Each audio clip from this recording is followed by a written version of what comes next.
ایران کے وزیر خارجہ عباس اراغچی نے ٹویٹ کی اور اس میں کہا کہ وہ آئندہ 2 ہفتوں کے لیے آبنائے ہرمز کو کھول دیں گے، اور ساتھ میں انہوں نے یہ بھی کہا کہ اس دوران ایرانی فوج اور تکنیکی حدود کا خیال رکھا جائے۔ اچھا جی، یہ بات یہاں پر سب سے اہم ہے، کیونکہ یہ بات واضح کرتی ہے کہ اب بھی وہاں سے کوئی بھی جہاز یعنی کہ آبنائے ہرمز سے ایران کو بتائے بغیر یا اس کی اجازت کے بغیر نہیں گزرے گا۔ ایک چیک پوائنٹ کی صورتحال وہاں پر قائم رہے گی، اور انہوں نے یہ کہا کہ وزیر اعظم شہباز کی برادرانہ درخواست اور امریکہ کی جانب سے 15 نکاتی تجاویز پر مذاکرات کی خواہش۔ اب یہاں پر آپ نوٹ کریں، دیکھیں کہ امریکی نکات کو وہ ان کی خواہش کہہ رہے ہیں، اور ساتھ ہی وہ آگے اپنے 10 نکات کے متعلق یہ کہتے ہیں کہ امریکی صدر کی جانب سے ایران کے 10 نکات کو مذاکرات کی بنیاد کے طور پر قبول کرنے کے اعلان کو مد نظر رکھتے ہوئے میں ایران کی سپریم نیشنل سیکیورٹی کونسل کی جانب سے یہ اعلان کرتا ہوں کہ اگر ایران پر حملے روک دیے جائیں تو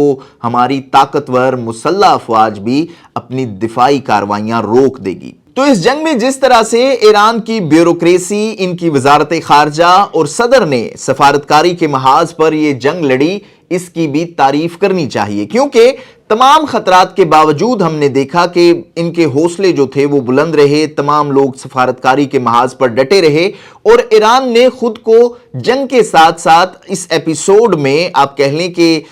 صرف جنگ کے میدان میں نہیں منوایا بلکہ اسٹریٹجک اور سفارتکاری کے محاذ پر بھی منوایا ہے، اور دنیا کے سامنے ایران کا ایک نیا منظر، ایک نئی تصویر پیش کی ہے۔